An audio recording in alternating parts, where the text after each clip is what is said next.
Hello guys, welcome back to our YouTube channel physics tool. आप लोगों का बहुत बहुत स्वागत है। और आज मैं उपस्थित हूँ आपके सामने हमारे बुद्धि टॉपिक के अंतर्गत नए टॉपिक को लेकर के। आज गाइस हमने बोला था कि हम बुद्धि परीक्षण विभिन्न वैज्ञानिकों के द्वारा पढ़ेंगे। तो आज मैं लेके आई हूँ आपके सामने वैश्लर बुद्धि परीक्षण। ये जो वैश्लर थे ये एक वैज्ञानिक थे जिन्होंने अपने बुद्धि परीक्षण बनाए जो कि विभिन्न प्रकार के आयु के आधार पर निर्धारित किए गए। देखिए, सर्वप्रथम जो बुद्धि परीक्षण इन्होंने बनाया वो बनाया वेस, WAIS। इसका पूरा नाम है वेस्लर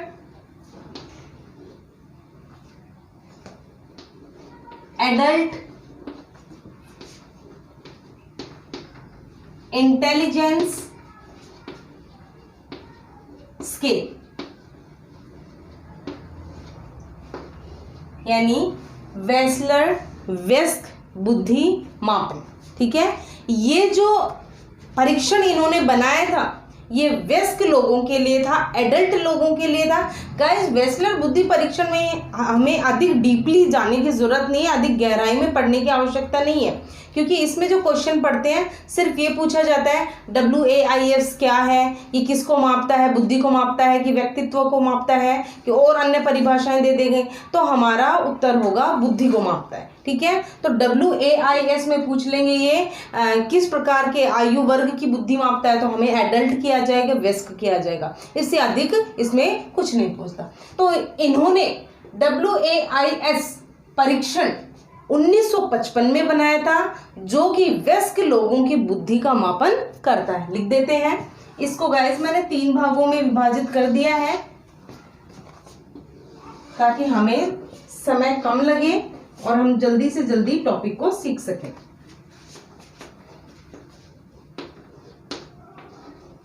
यह परीक्षण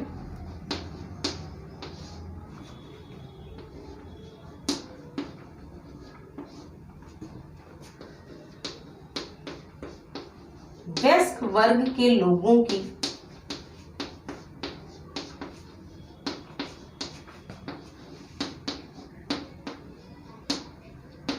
बुद्धि का मापन करता है। WAIS, Wechsler adult intelligence scale. 1955 में उन्होंने इस बुद्धि मापनी परीक्षण को बनाया था और ये केवल एडल्ट लोगों के लिए थी, व्यस्क लोगों के लिए थी। उसके बाद गाइस 1949 में उन्होंने विस्क नामक बुद्धि मापनी का आविष्कार किया। और ये जो विस्क है ये है वेस्लर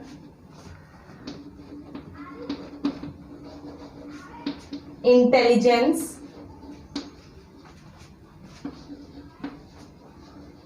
स्केल फॉर चिल्ड्रंस। क्या है ये?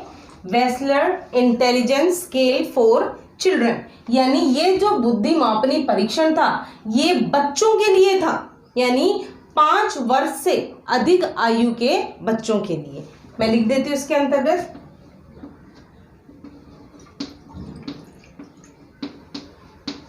यह परीक्षण 5 वर्ष से अधिक उम्र के वर्ग वाले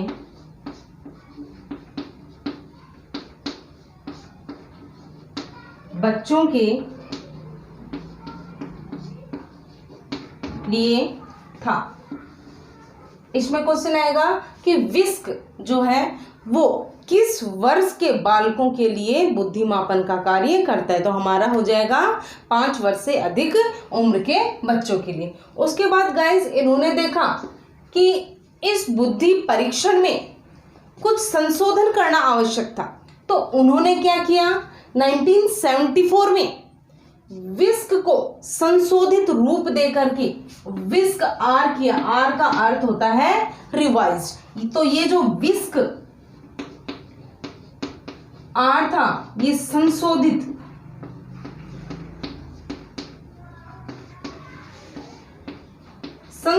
रूप था। किसका था?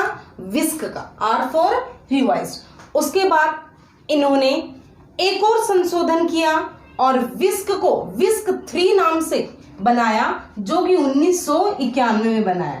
क्या किया इन्होंने? विस्क 3 नाम का परीक्षण बनाया, जो कि दूसरा संशोधन था इनका, दूसरा संशोधित रूप था, जो कि 1991 में बनाया गया। यानी इन्होंने विस्क को 2 बार संशोधित किया और इसको 3 नामों से जाना, विस्क, विस्क आर और विस्क 3। जो विस्क था वो 1949 को बनाया गया, जो विस्क आर था वो 1974 को और विस्क 3 था ये 1991 को। उसके बाद भी इन्हें गाइस चैन नहीं मिला और इनके परीक्षण आगे से आगे चलते गए और इन्होंने WPPIS का निर्माण किया, जो कि क्या है? वेस्लर प्री प्राइमरी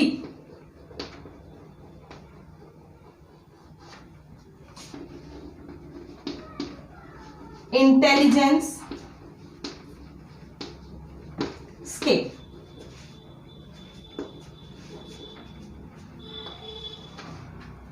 यानी इन्होंने WPPIS का जो परीक्षण बनाया था वो एकदम पूर्व प्राथमिक बालकों के लिए बनाया था।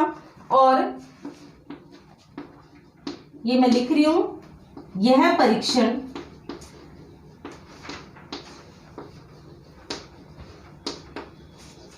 पूर्व प्राथमिक वर्ग के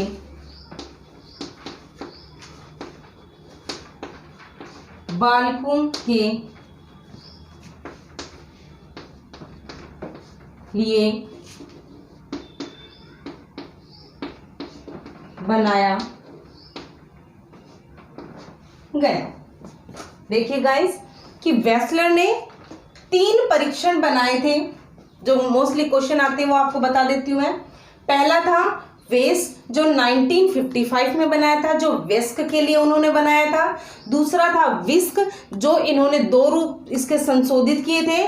पहला विस्क आर बनाया, आर फॉर रिवाइज। दूसरा विस्क 3 बनाया, जो पहले वाला था 1974 में बनाया और दूसरा संशोधित रूप 1991 में बनाया। और ये जो परीक्षण था ये 5 वर्ष से अधिक उम्र के बच्चों के लिए था।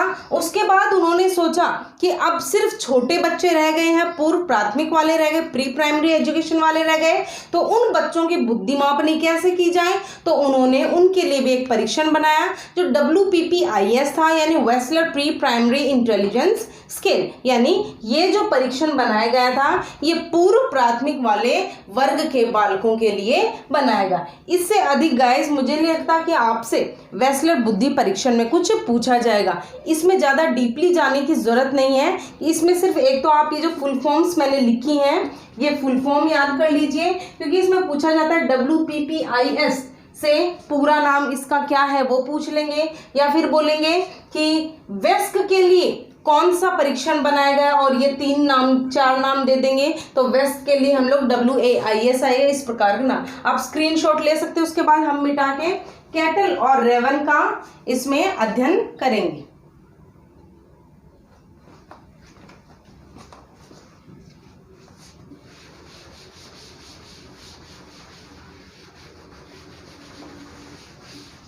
वेस्लर बुद्धि परीक्षण के बाद हम कैटल महोदय और रेवन महोदय के द्वारा बनाया गया परीक्षण पढ़ेंगे। देखिए कैटल व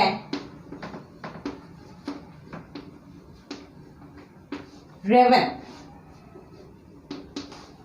गाइस, कैटल और रेवन दोनों वैज्ञानिकों ने मिलकर एक ऐसा परीक्षण बनाया जो संस्कृति के ऊपर निर्भर करता था। यानी कि उनका जो परीक्षण था वो किस पे बेस करता था? संस्कृति के अंतर्गत था। अब देखिए, संस्कृति के अंतर्गत नहीं बोलेंगे हम, कहने का अर्थ है कि उनका जो परीक्षण बनाया गया वो संपूर्ण विश्व में बिना परिवर्तन के कहीं भी किया जा सकता था। यह था संस्कृति मुक्त परीक्षण। क्या नाम था? संस्कृति मुक्त परीक्षण। देखिए, कैटल व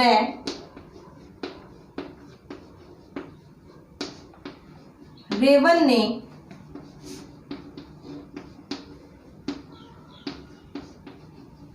बुद्धि के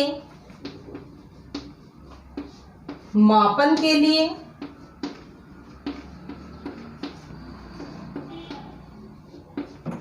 एक परीक्षण बनाया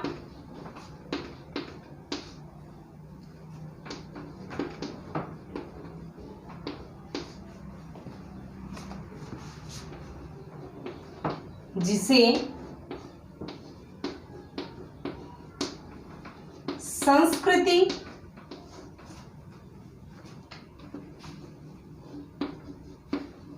मुक्त परीक्षण कहा गया। और ये जो परीक्षण था ये विश्व में कहीं भी बिना इसमें बदलाव करके किसी भी वर्ग के व्यक्तियों पर किया जा सकता था। यह परीक्षण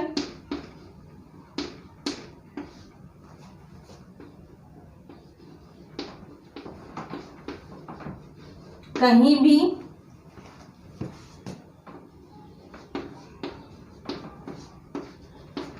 किया जा सकता था, कहीं भी किया जा सकता था बिना परिवर्तन किए हुए। यानी विश्व में इसका कहीं भी उपयोग किया जा सकता था बुद्धि मापने के लिए और इसमें कोई परिवर्तन करने की भी आवश्यकता नहीं थी। जिस प्रकार से नाम है संस्कृति मुक्त परीक्षण, यानी ये किसी भी देश की संस्कृति के बीच में आड़े नहीं आएगा, किसी भी संस्कृति के अंतर्गत इसको मापन के रूप में उपयोग में लिया जा सकता है। देखिए, कैटल रेवन के लिए इतना ही है। सिर्फ इसमें ज़्यादातर नॉर्मली क्वेश्चन पूछा था कैटल व रेवन का बुद्धि परीक्षण का क्या नाम है या संस्कृति मुक्त परीक्षण किस वैज्ञानिकों द्वारा दिया गया है। इसके बाद गाइस इंपॉर्टेंट है हमारे लिए भारतीय बुद्धि परीक्षण।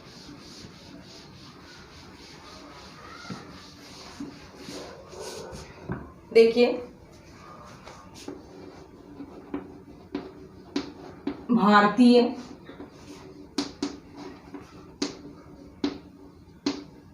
बुद्धि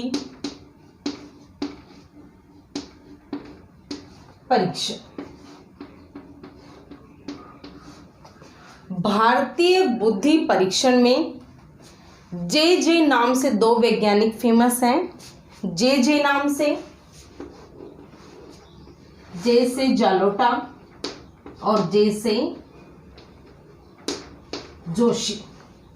जी हाँ, भारतीय बुद्धि परीक्षण को देने वाले जलोटा और जोशी थे और इन्होंने दो परीक्षण भारतीय बुद्धि परीक्षण के अंतर्गत दिए जो कि पूर्ण रूप से शाब्दिक थे। आइए लिख लेते हैं पहले।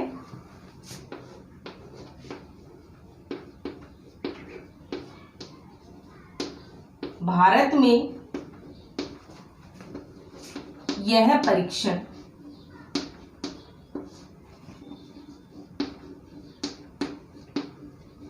जलोटा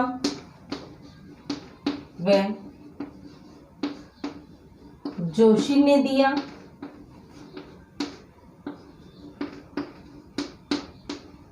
जो कि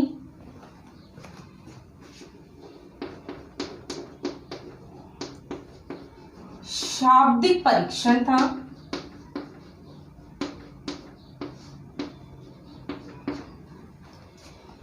इसके अंतर्गत जो परीक्षण थे उनको 3 आयामों से गुजरना पड़ता था। लिखते हैं,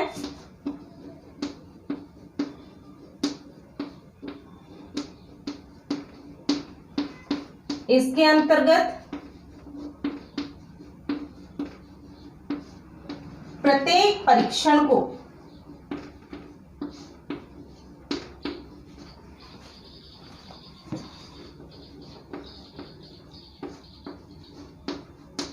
तीन आयामों से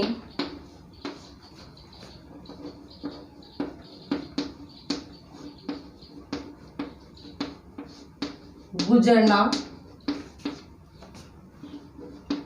पड़ता है।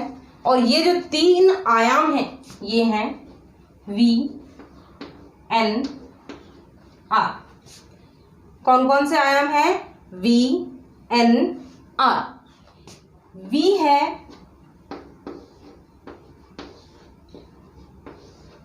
Verbal, V for verbal, N for numerical and R for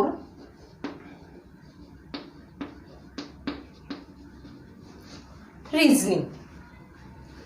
ये प्रत्येक आयामों से इनको गुजरना पड़ता था। और ये जो परीक्षण था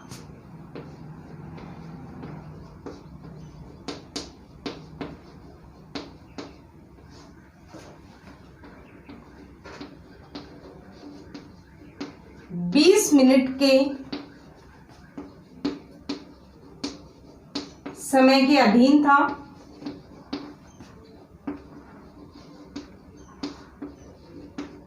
यानी कि एक परीक्षण को करने के लिए जो समय होता था वो 20 मिनट दिया जाता था। अब V फॉर वर्बल के अंदर हम देख सकते हैं कि मतलब वर्बली बोल करके जो किया जाता है, न्यूमेरिकल के अंतर्गत जो अंक आते हैं वो आ जाएंगे, और रीजनिंग के अंतर्गत क्या होता है कि कोई संबंध दे दिया जाता है और उस संबंध को इसके साथ दिखाया जाता है। अब देखिए गाइस कि इन्होंने तार्किक योग्यता के आधार पर इन्होंने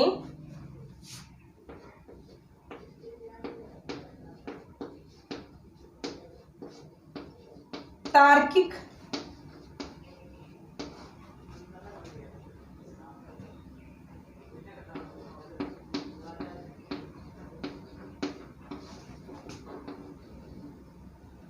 योग्यता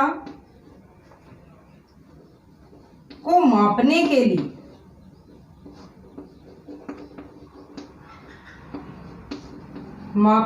लिए एक विधि का उपयोग किया। एक विधि का उपयोग किया जिसे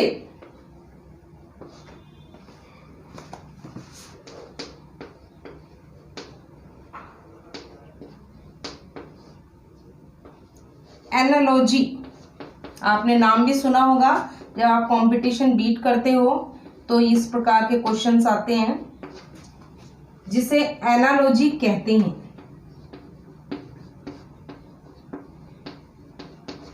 देखिए ये जो एनालॉजी है क्या है, इन्होंने तार्किक योग्यता को मापने के लिए कि उसके मस्तिष्क विकास कितना हो रखा है, इसको मापने के लिए इस विधि का उपयोग किया जिसका नाम है एनालॉजी। ये जो एनालॉजी होती है, एनालॉजी का अर्थ होता है कि कोई एक संबंध दे दिया जाता है 3-4 प्रकार के, उसके अंतर्गत हमें बताना होता है क्रम के अनुसार, पहले ये हुआ, दूसरा ये हुआ, तो तीसरा क्या होगा। फॉर एग्जाम्पल जैसे सीरीज होती है, आपने सीरीज देखी होगी, पहले 1 आ रहा है, फिर 3 आ रहा है, फिर 5 आ रहा है, तो आगे क्या आएगा। तो यहाँ हम देख रहे हैं कि यहाँ हमने 1 छोड़ा है, यहाँ भी हमने 1 छोड़ा है, तो यहाँ भी हम 1 छोड़ देंगे तो यहाँ क्या आ जाएगा, 7 आ जाएगा। यानी इसका इससे संबंध है, इसका इससे संबंध है, तो आगे क्या आएगा, तो इस संबंध के आधार पर हमें इसको सॉल्व करना होगा। उसके बाद देखिए कि पहले 2 आ रहा है, ठीक है, फिर 4, फिर 6, फिर आगे क्या आएगा, तो ये सीधा सीधा है कि 2 हम इसमें जोड़ते जा रहे हैं और आगे की संख्या में प्राप्त हो रही है। तो इसके अंतर्गत क्या बताया कि पहले वाले का दूसरे से संबंध बता देते हैं और दूसरे का तीसरे से, तो तीसरे का संबंध चौथे से होगा, तो वो चौथा अक्षर क्या होगा। इस प्रकार बॉक्सेस होते हैं।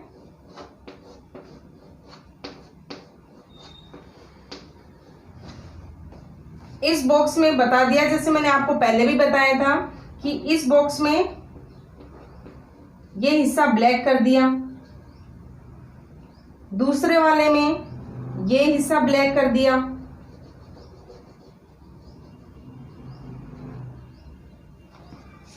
तीसरे वाले में क्वेश्चन मार्क दे दिया और चौथे वाले में ये हिस्सा ब्लैक कर दिया। यानी कि इसका संबंध इससे है, पहले यहाँ ब्लैक किया, उसके बाद बारी आएगी यहाँ की, तो दूसरा वाला यहाँ आ गया, ठीक है। यानी इसको 4 भागों में विभाजित कर दिया, पहले का यहाँ दिखा दिया, दूसरा भाग यहाँ दिखा दिया, तो तीसरा हमें यहाँ दिखाना होगा और चौथा यहाँ दिखा दिया। इस प्रकार एक आकृति का दूसरी आकृति से संबंध स्थापित होता है और वो संबंध हमें अपने तर्क द्वारा दर्शा करके उसे बताना होता है। अब देखिए एनालॉजी की हम लोग परिभाषा लिख लेते हैं।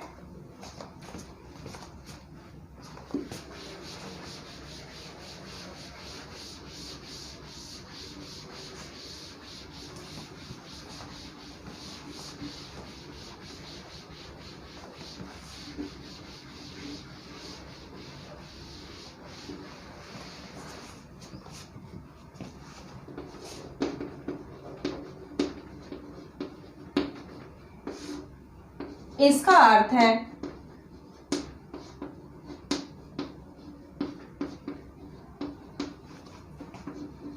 किसी वस्तु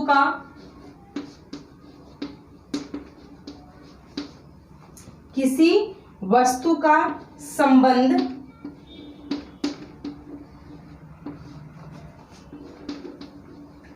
एक वस्तु से दे दिया जाता है,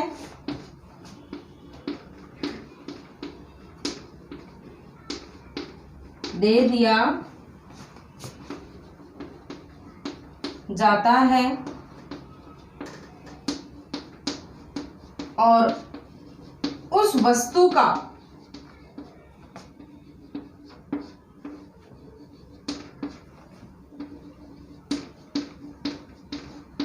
दूसरी वस्तु से संबंध बताना होता है।